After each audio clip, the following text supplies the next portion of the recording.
It was anticipated or estimated that the Aborigines numbered some 300,000 at the arrival of Captain Cook.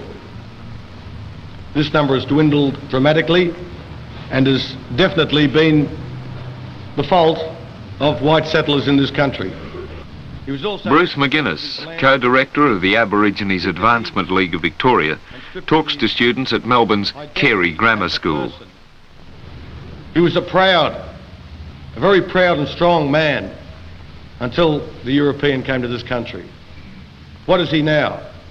He has the stigma, the stereotype of Jackieism thrust upon him, where everybody believes quite strongly that the Aborigine is a lazy, good-for-nothing, dirty, inferior type of person. Of late, this image has changed somewhat with the coming on the scene of Lionel Rose. Now everyone thinks that the Aborigines are dirty, lazy, inferior, but not a bad sort of a boxer type of a person. No firebrand and certainly no Stokely Carmichael, McGuinness nevertheless campaigns for a better deal for the people that he calls his own. Born in Cootamundra, he claims kinship with the Wiradjuri tribe, who 200 years ago lived there. He was 2 when his family, all 16 of them, moved to Fitzroy. McGuinness, the teenager, was a drifter with no future, till he wound up working with Bill Onus at the Old Man's Aboriginal Museum in the Dandenongs. There, he says he found his identity and his cause. 200 years after Cook, what does McGuinness want for his people? We want essentially to have land rights so that Aboriginals can identify themselves as a proud race of people once again. We have lost this over the past 200 years. Prior to the white man coming, of course, we were a proud and dignified race of people. We no longer have this dignity. It's been taken from us. The McGuinness plans for his people include full land rights or compensation, black universities and economic independence. He devotes 16 hours a day to his cause. He realises many Aboriginals are passive witnesses to his work. To activate them, he advocates black power. McGuinness would support violence if necessary, but sees the black power movement in Australia as transitory, one stage in the bid for the things he wants. Okay, the first is paternalism. Now, we've been through that stage here in Victoria. We know what it means. We know that instead of assisting Aborigines to advance, it does just the opposite, and it turns the Aborigine into the proverbial black man with his hand out, waiting for the hand-me-downs. Now, the second stage is black assertion, or if you like, black power, Aboriginal autonomy, you can call it whatever you like. I prefer black power. I think it's a really interesting sort of a term, and makes people sit up and take notice. The third stage, of course, is where the Aboriginal people invite the white people to assist them in their fight for equality and better opportunity. Black and white coalition. Now, we're going through the black power stage now, the assertion, Aboriginal assertion, and we're just about to enter into the third stage, which is black and white coalition. Now, we must adapt our thinking to this because it is the only feasible way, it's the only way that this particular train of thought can operate and function properly.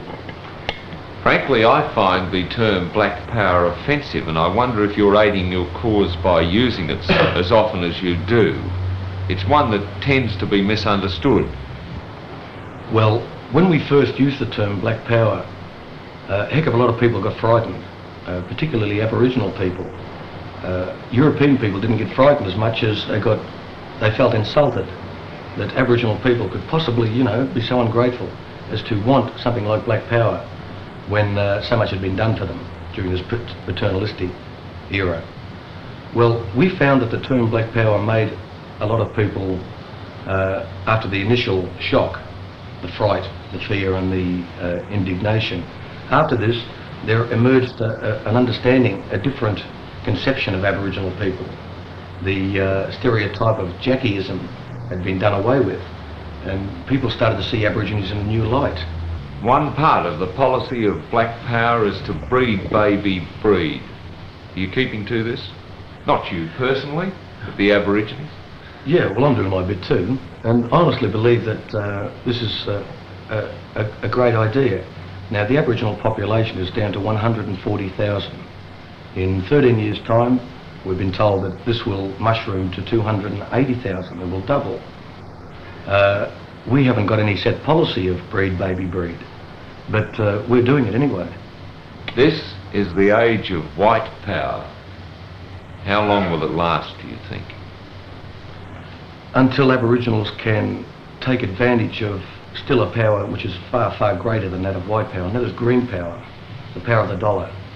Not only Aboriginals, but black people the world over, because we haven't got a monopoly on it. We've only cornered a small part of the share of race relations, particularly in regards to black oppression.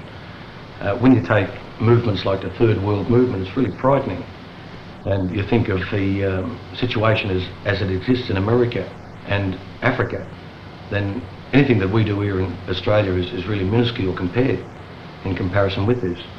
But I do believe that the rule of the white man is coming to an end, that sooner or later he's going to have to take a good long look at the situation and do something about it, and do it quite soon, because this third world movement is really gathering momentum, and when it does break, all hell's going to break loose with it. Do you think that the Aborigine himself is ready for the sort of things that you advocate? I think a minority of the Aborigines are, but the majority of them certainly are not at this stage. I don't feel that they're sophisticated enough yet to fully understand what is being preached for them, this forge ahead of Aboriginal advancement to the stage where in 10 years' time we can see a solution to the problem overall. A lot of them are complacent, apathetic, and they're pretty well wrapped up in their own little lot. You know, they've got a particular way of living and they're satisfied with it. They don't fully realise what else lies in store for them, you know, what they're capable of doing and what they're able to attain. But it's up to us people that know, that realises, to educate them and let them know, so that we can gain their fullest support in the move that the Aboriginal leaders now want to implement.